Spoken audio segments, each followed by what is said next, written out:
No Café da Manhã, entrevista. É isso aí, família Manchete, né? Vamos falar do MEI. Vamos dizer aqui o MEI, né? Que pode contribuir mais para se aposentar com um valor bem maior. Você, às vezes, assim, não tem conhecimento do que é o MEI e a gente vai explicar para você, tá bom?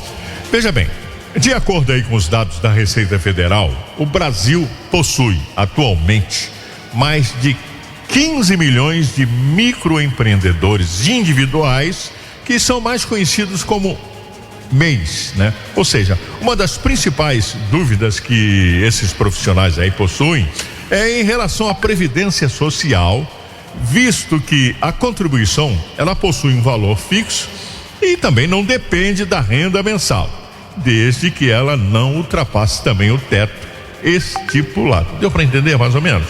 Agora, veja bem, esse pagamento destinado aí ao INSS, porém, ele dá direito somente a um salário mínimo na aposentadoria, e aí o que leva muitos aí desses trabalhadores a procurar por informações sobre se é possível contribuir a mais, ter direito a um benefício maior no futuro também, né?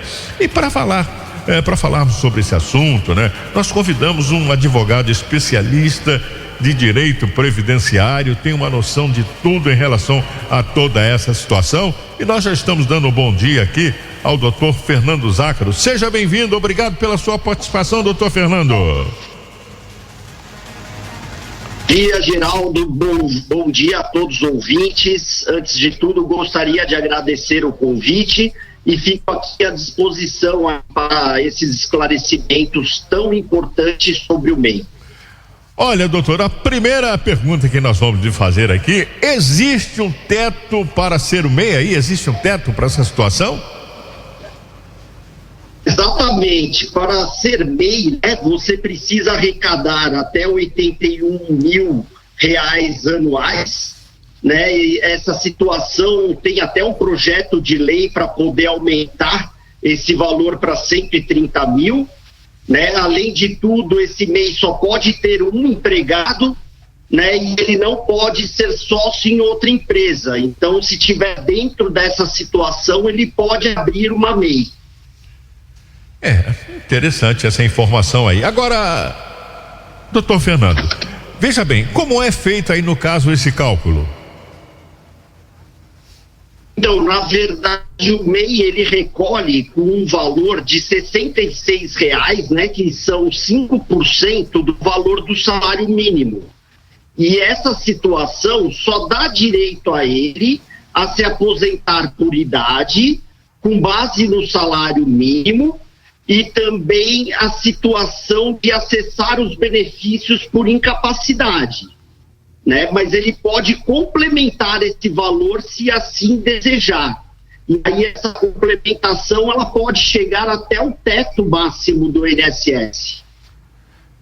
Então aí a situação aí para você, né, que está em dificuldades desse entendimento em relação ao MEI, né? O salário de contribuição do MEI, aí eu gostaria de saber também, doutor Fernando Zácaro, por exemplo, né? Como é feito esse cálculo e qual o salário de contribuição aí do MEI, no caso?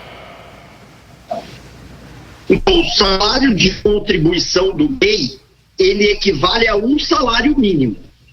Né? Ele vai recolher R$66, que é 5% do valor do salário mínimo, e ele equivale, para fins do salário de contribuição junto ao INSS, ao valor de um salário mínimo, R$1.320 atuais. Mas veja bem, também nós queremos saber porque caso esse profissional também ele atue aí com CLT, ele vai ter aí direito a 2 aposentadorias ou não? Não, ele não terá direito a 2 aposentadorias. Esses valores serão somados, né? Vamos dar um exemplo. Ele tem um emprego, carteira registrada, e ele recebe R$2.000. Concomitantemente, ele tem um MEI também aberto, que é possível, e ele vai recolher esse valor de 5% do salário mínimo, que equivale a R$1.320. Então, esses valores serão somados e, ao final, o cálculo, ele terá os R$2.000 mais os R$1.320. Veja bem, não doutor. terá direito a 2 aposentadorias. Esses valores, eles são somados e integram esse salário de contribuição. Nós estamos aqui, né, na entrevista com o doutor Fernando Zácaro, né? É um advogado de direito previdenciário e tem um profundo conhecimento dessa causa aí, que nos está nos dando aí informações sobre essa situação. E a gente aproveita também, doutor, para saber, caso o profissional também, se ele atuar aí como CLT, você já informou pra gente aí, e qual é a pessoa que pode abrir o chamado MEI?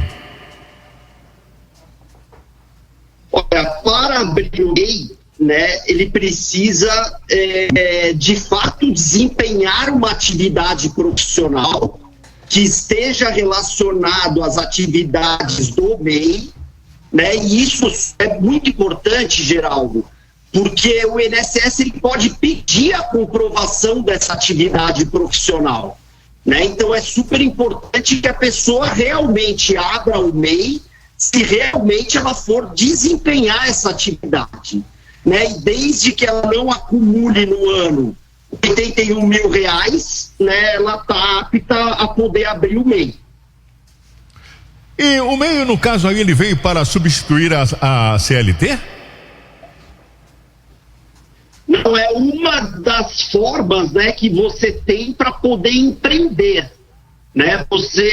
Aquela pessoa que está começando a empreender e ainda ela não tem um valor, né, de arrecadação muito grande, ela primeiro inicia com a abertura do MEI e aos poucos que vai ganhando forma essa empresa, ela pode acabar até saindo do MEI, né? E isso, a lei ela possibilita que mesmo a pessoa que trabalhe com carteira registrada, desde que ela realmente desempenhe uma atividade profissional de empreender, ela pode abrir o MEI também. O doutor falou em relação aí carteira registrada, tal, função aí do funcionário, né? Agora veja bem, aí a gente aproveita para saber, porque para o empregador aí, é mais vantagem que os seus funcionários sejam MEIs ou não? Olha, Geraldo, isso depende muito da relação de emprego, né? Porque se tiver essa relação de emprego com horário, com subordinação, e todas as características de um contrato de trabalho, é obrigado o registro na carteira profissional, né? O MEI seria justamente para aquela pessoa que vai empreender por si só, né? Caso contrário, pode ser até considerado uma fraude nesse contrato de trabalho. Doutor Fernando, para nós encerrarmos aí essa entrevista maravilhosa, né? Qual é a diferença do MEI e CLT no caso aí, doutor? A diferença do MEI para CLT é justamente o empreender, né? Quando a pessoa ela vai empreender, né? E ela não é vinculada a alguma empresa, né? Ela trabalha por si só, então ela é considerada um microempreendedor individual desde que ela arrecade anualmente esses 81 mil, né? Já quando a pessoa ela é registrada através de uma empresa, ela tem um vínculo com essa empresa, né? Então ela tem o horário, ela tem a subordinação, então a empresa é obrigada a registrá-la, né? Então essa é a grande diferença. Doutor Fernando Zácaro, nós estamos encerrando aqui lhe agradecendo, né? O doutor Fernando Zácaro é um advogado de direito previdenciário, tem um perfeito conhecimento, deu explicações maravilhosas aqui para toda a família Manchete em relação a toda essa situação, e nós queremos lhe agradecer aqui no momento pela sua participação. Muito obrigado, doutor Fernando. Eu agradeço, Geraldo, e parabenizo também esse canal de tratar de um tema tão importante que é o direito previdenciário e que afeta toda a população brasileira.